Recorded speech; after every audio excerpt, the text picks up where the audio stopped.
Todas las personas buscan alcanzar algún grado de éxito en la vida, pero ¿qué nos dice la palabra del Señor acerca del verdadero éxito, de lo que es más importante?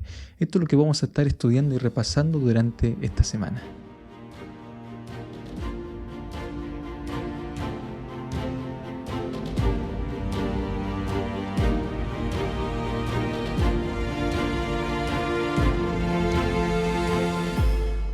Hola a todos, bienvenidos a Escuela Sabática Simple. Estoy contento por estar junto a ustedes. Les habla el pastor Esteban Díaz. Espero que hayan tenido una muy buena semana, un muy buen fin de semana. Y ahora nos volvemos a encontrar para poder seguir repasando más de la palabra del Señor. Estuvimos hablando del aspecto social, es decir, los cristianos tenemos un deber ante la sociedad, ante los más pobres, los más desafortunados. Vimos en el Antiguo Testamento la semana pasada que siempre se presenta una tríada. Pero también nosotros tenemos que mirar hacia futuro. Entonces, en esto de la mayordomía, tenemos que saber administrar bien y poder planificar para poder alcanzar cierto grado de éxito. Y eso es lo que nosotros tenemos que repasar en la lección de esta semana, porque el tema se llama así, cómo planificar para tener éxito. Y miren lo que nos dice acá el versículo para memorizar. Dice así: y todo lo que hagan, háganlo con todo el corazón como para el Señor y no para los hombres, seguros de que recibirán del Señor la recompensa de la herencia, porque ustedes sirven a Cristo el Señor. Miren qué importante lo que nos está diciendo la palabra de Dios. Nos está diciendo que tenemos que hacer todas las cosas, ya sea en tu profesión, ya sea cuando estudias, ya sea cuando emprendes algo, ya sea cuando estás trabajando. En todo ámbito uno tiene que hacerlo para la gloria de Dios, porque la vida espiritual, ya lo hemos hablado antes, permea cada una de las actividades del ser humano. Entonces tenemos que honrar al Señor en todas las cosas y tenemos que hacerlo de corazón. Y cuando uno lo hace de corazón, cuando uno lo hace con fuerza, entonces sale bien. Entonces a uno le va bien en la vida y alcanza el éxito. Y bueno, de eso se trata la lección de esta semana. Eso estaba en Colosenses capítulo 3, versículos 23 y 24. Pero antes de poder repasar, antes de hablar en sí del éxito, para poder comenzar, vamos a tener una palabra de oración. Oremos juntos. Bendito Padre Celestial, te damos las gracias porque nuevamente nos podemos reunir para poder estudiar tu palabra. Queremos rogarte que tú nos puedas acompañar en este estudio, que tu Santo Espíritu pueda dirigir nuestra mente, Señor, para poder comprender cada una de tus palabras.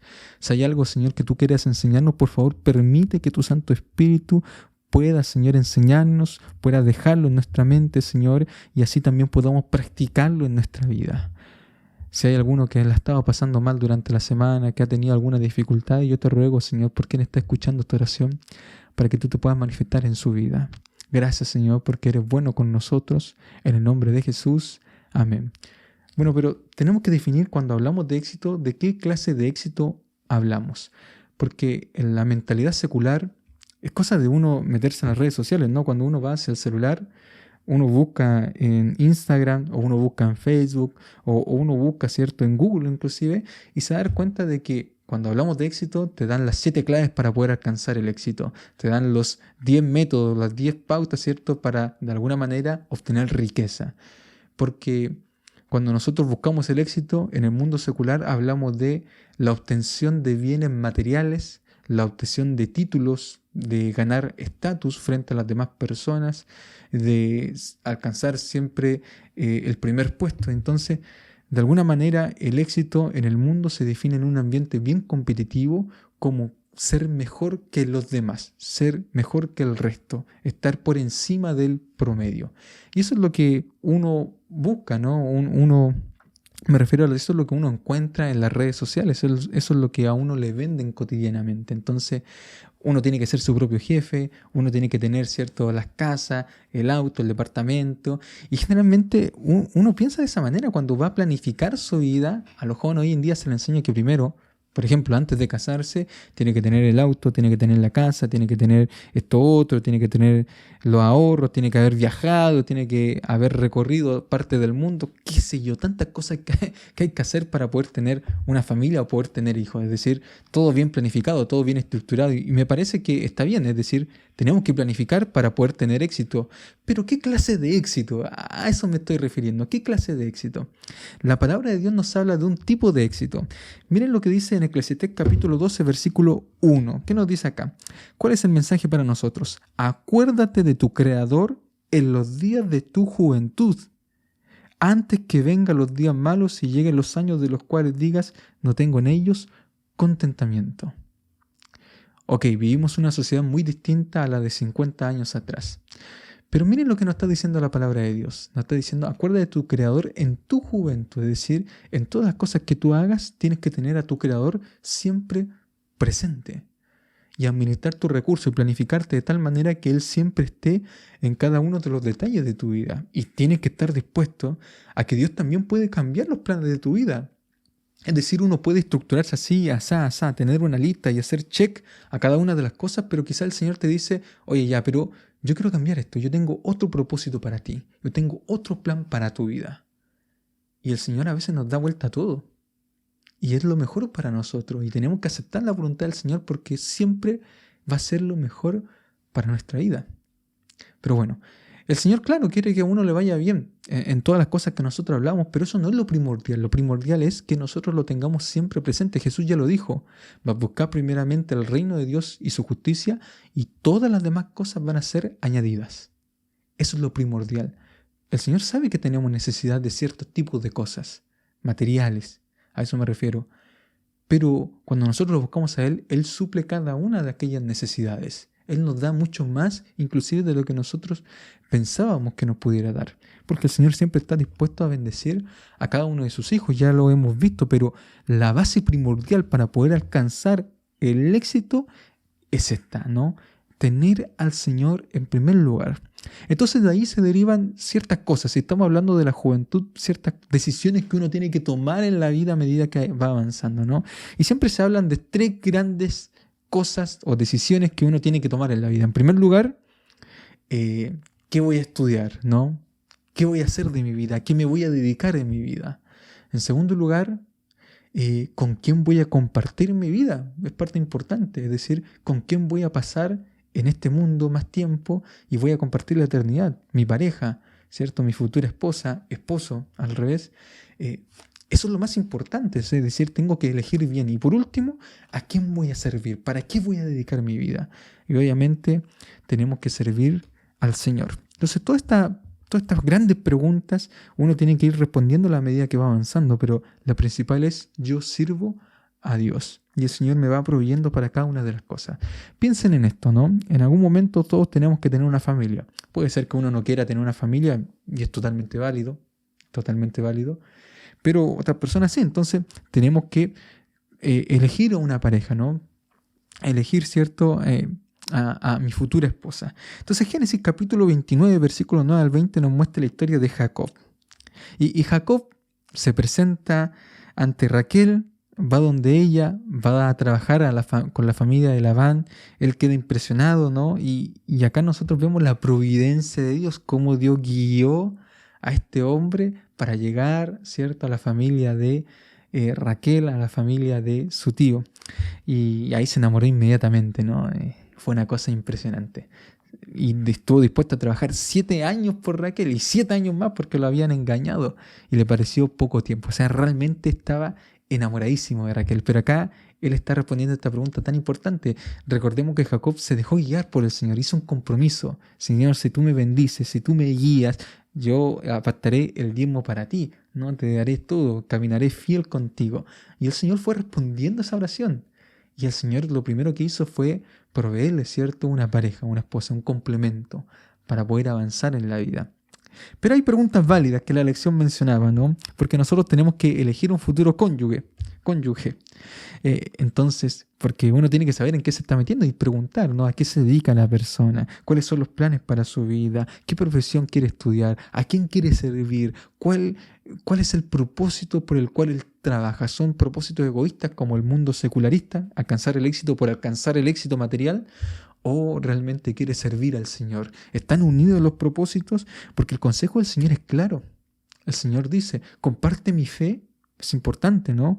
No os unáis en yugo desigual con los incrédulos, porque ¿qué compañerismo tiene la justicia con la injusticia? ¿Y qué comunión la luz con las tinieblas?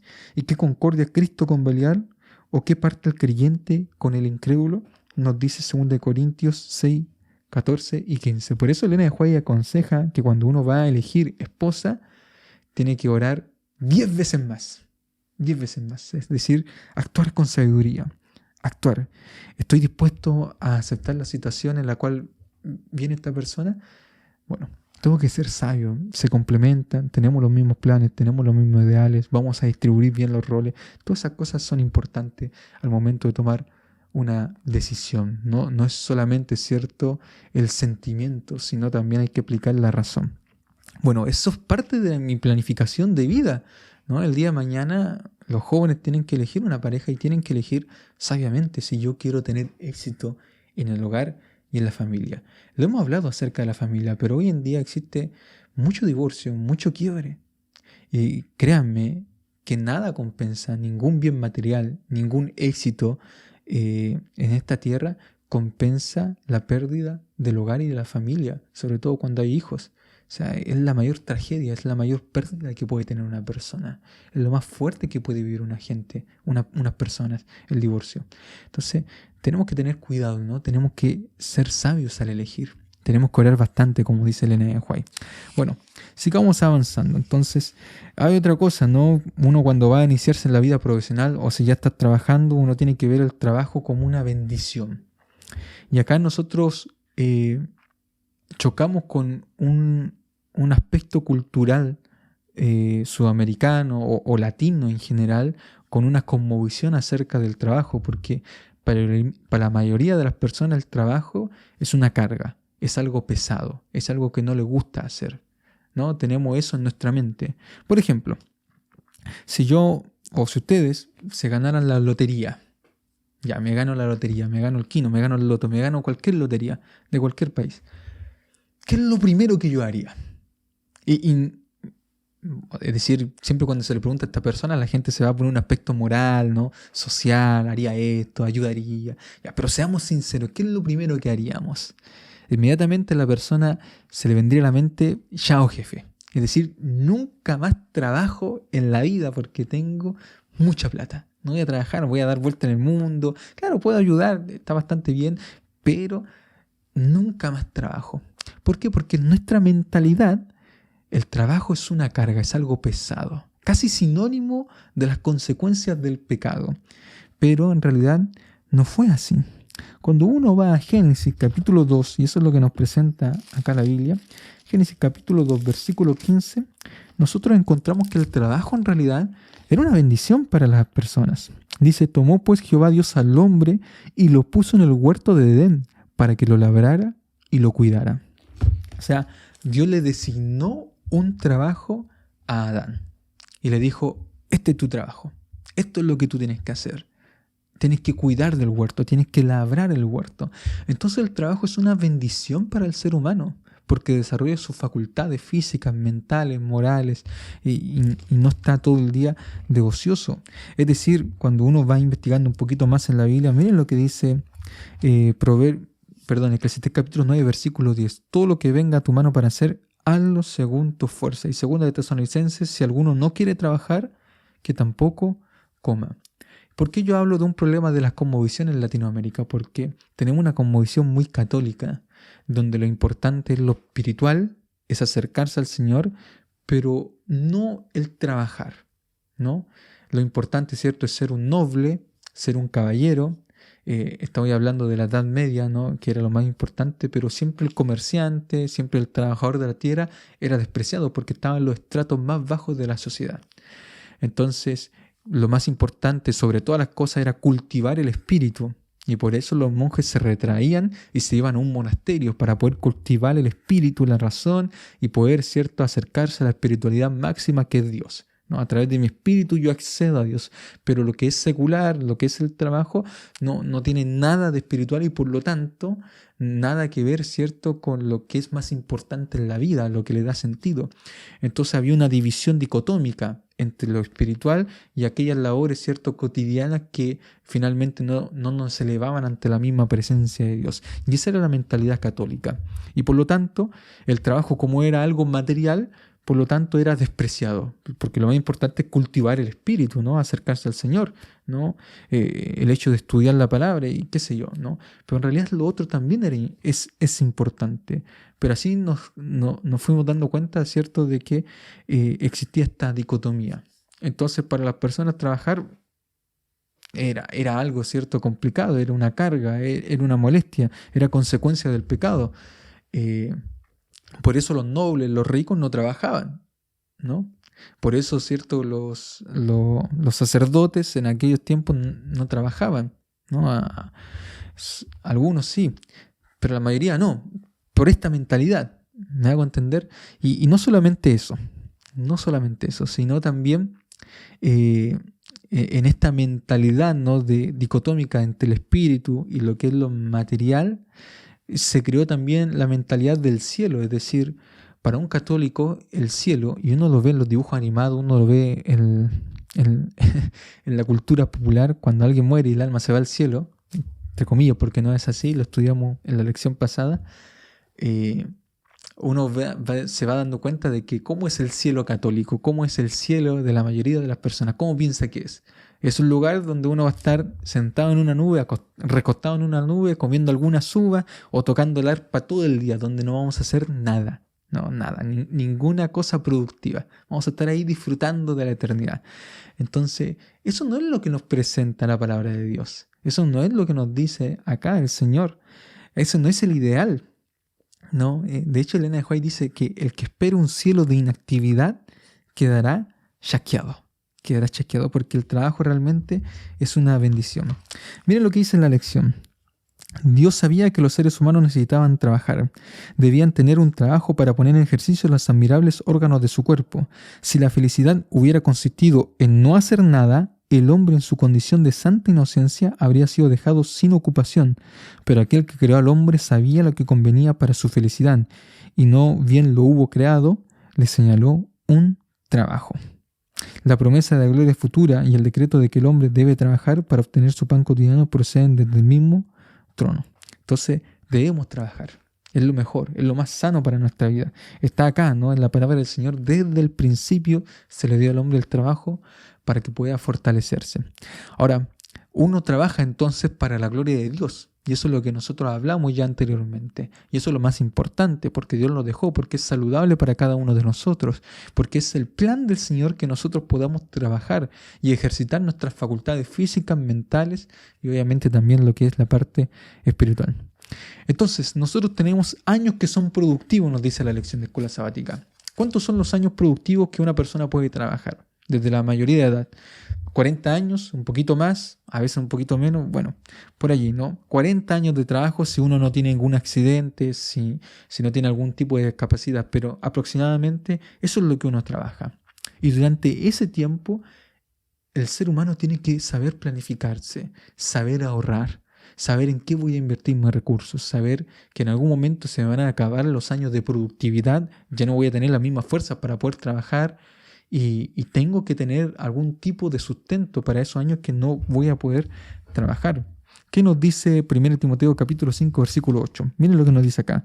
Porque si alguno no provee para los suyos, mayormente para los de su casa, ha negado la fe y es peor que un incrédulo. Es decir, tenemos que ser productivos, tenemos que trabajar, tenemos que esforzar. No puede existir en la mentalidad del ser humano el hecho, ¿cierto?, de no sustentarse personalmente y sustentar al hogar. Tanto para hombres como para mujeres, ¿no? Y para todos en realidad. Todos tenemos que ser productivos. ¿Qué dice Proverbios capítulo 14, versículo 23? Vamos a leer Proverbios capítulo 14, versículo 23. Y miren lo que nos señala acá la palabra de Dios.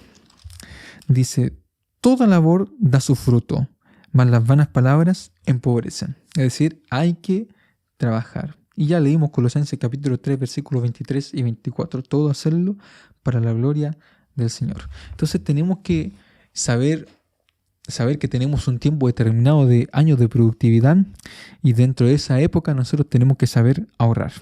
En primer lugar, ¿qué tenemos que hacer con la familia, con el hogar? Si tenemos, ¿cierto?, un hogar, una familia y no somos dependientes de otros, que no es lo que no es lo que el Señor le gustaría, si ya somos grandes ya.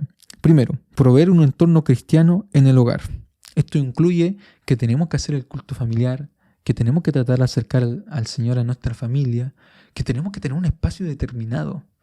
¿Saben qué? Acá en el hogar Con mi esposa tenemos un lugar, una salita de oración que ella heredó de su abuela y ha sido lo mejor para nuestra vida.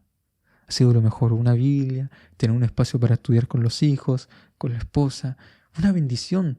Es realmente algo que fortalece la vida familiar, fortalece la comunión en la familia, fortalece las relaciones en la familia. Y es una cosa que cuando buscamos juntos al Señor como familia, el Señor cuida y protege nuestro hogar, nos da fuerzas espirituales. Y allí le enseñamos a los hijos las historias de la Biblia, le enseñamos a ser fieles en cada uno de los aspectos, incluyendo los diezmos y las ofrendas, porque son los espacios en los cuales uno puede educar a los hijos.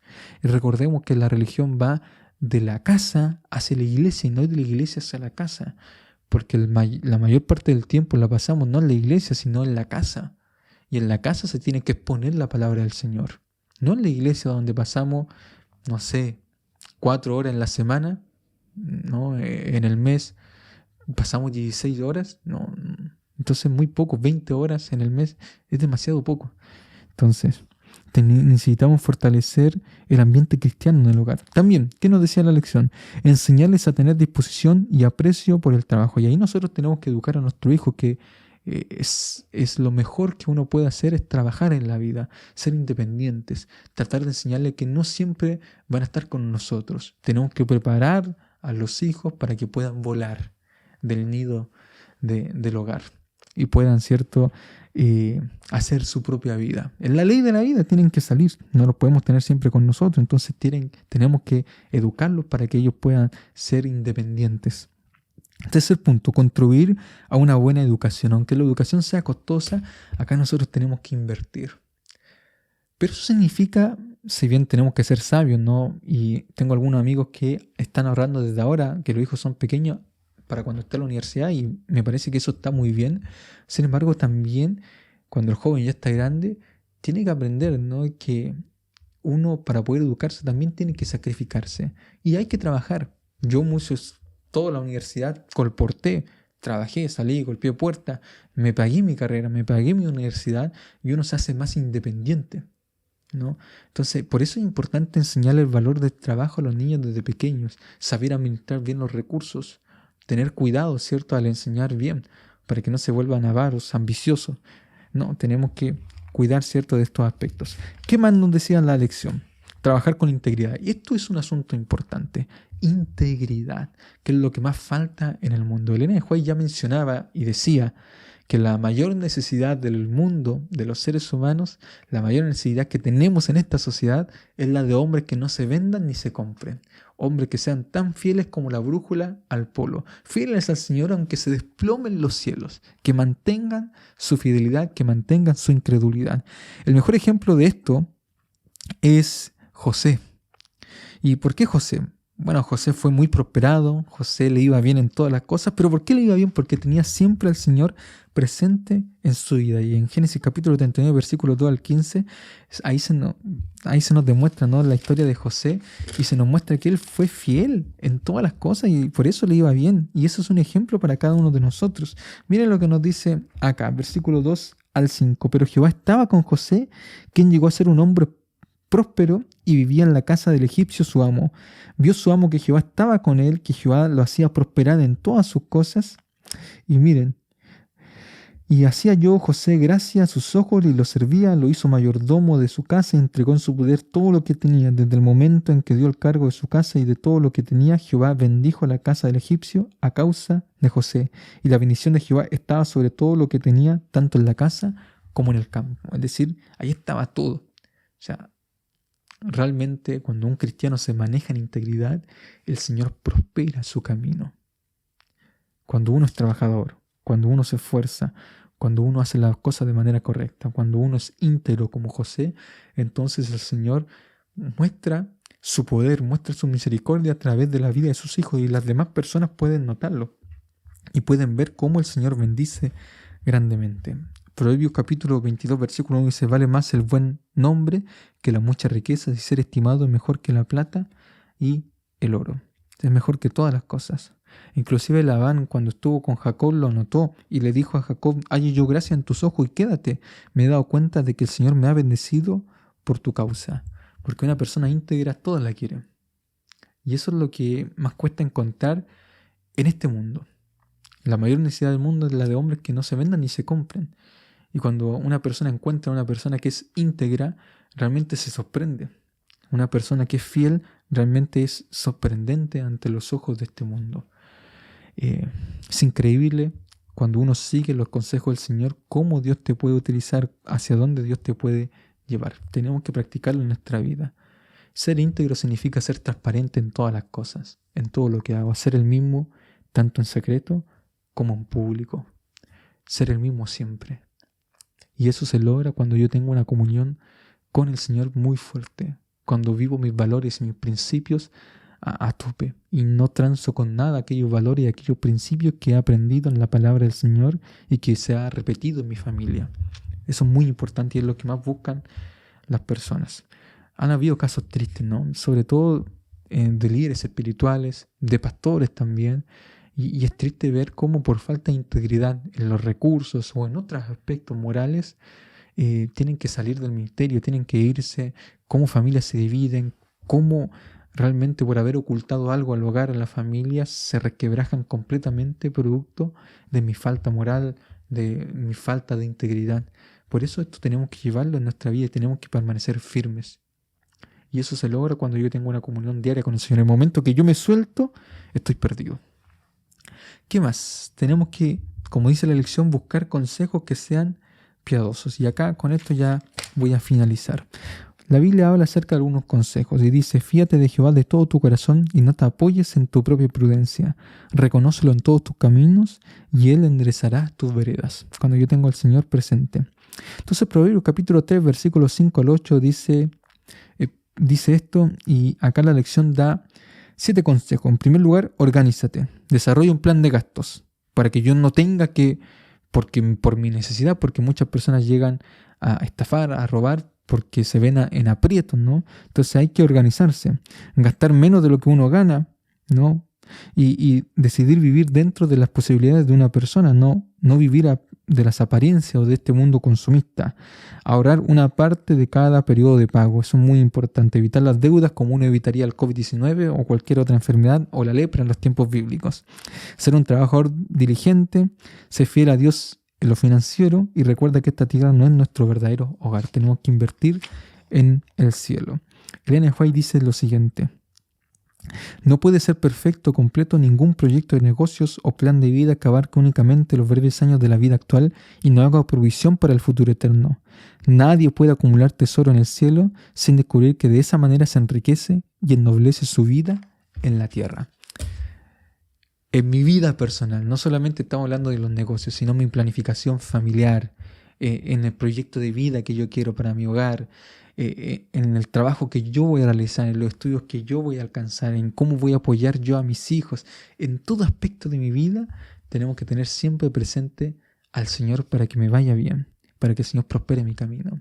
Y espero que Dios prospere tu vida, espero que el Señor te acompañe grandemente y te deseo lo mejor, un fuerte abrazo. Nos estamos viendo en la próxima lección.